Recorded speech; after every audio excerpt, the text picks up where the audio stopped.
maliliit pa tayo, naglalaro tayo ng jackstones.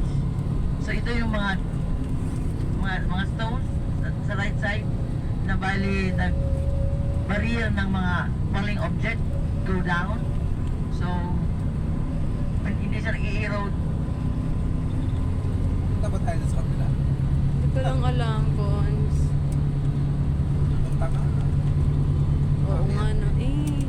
Let's cross the bridge when we get there. Baka doon tayo nadaan kasi punta tayo ng waterfront. Paris. Yun na, may naglalanding na ulit na ano. Kaya, Babaan na babaan. may nagpapapunta na na. Ayun po.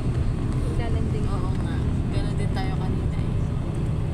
Are we going to cross the bridge? Para. So on the right side, this is 33 billion worth bridge.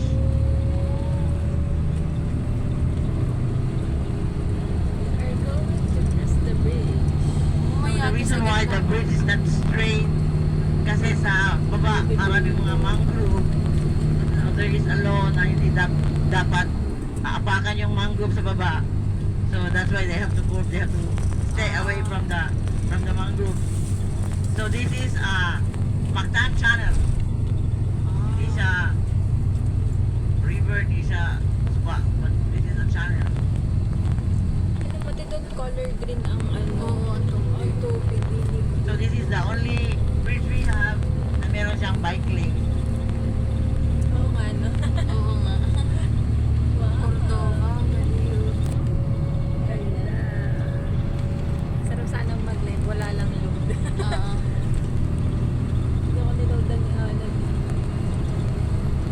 Ang taas ng SM Tower nila. No? Ayun.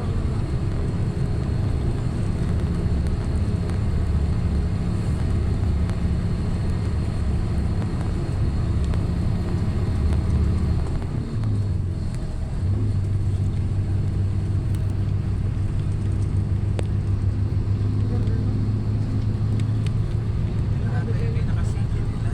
Oo. Ano yan? Halos kahit saan ka sa Lumingon City. City pa lang to. Kasi nasabi nila malayo daw ang ano. Baka Province. doon Yung pa Simala tayo. Church. Malayo daw. 2 hours. Ay, ito yung mangrove. Ito pala sabi natin na parang lupa naman ang pinag-anihan. Hindi maraming buwaya dyan. Charis. Saltwater crocodile. Iba't iba yung kulay ng tubig. Iba-iba siguro ang lalim niya. Pero sarap lumangoy. Sarap lang tumalon. Charis. Kalma yung dagat eh. Yan ang sinasabi ko kanina na may mga mangroves sa gilid. Ang tapos right and left kasi mangroves. Pero nakita nyo sa right side na may maliit na mga bangka. Yan ang community ng mga badya. Ah, galing. Ay, yung mga gilid-gilid na yun. Ayan ah. Community ng Badjao.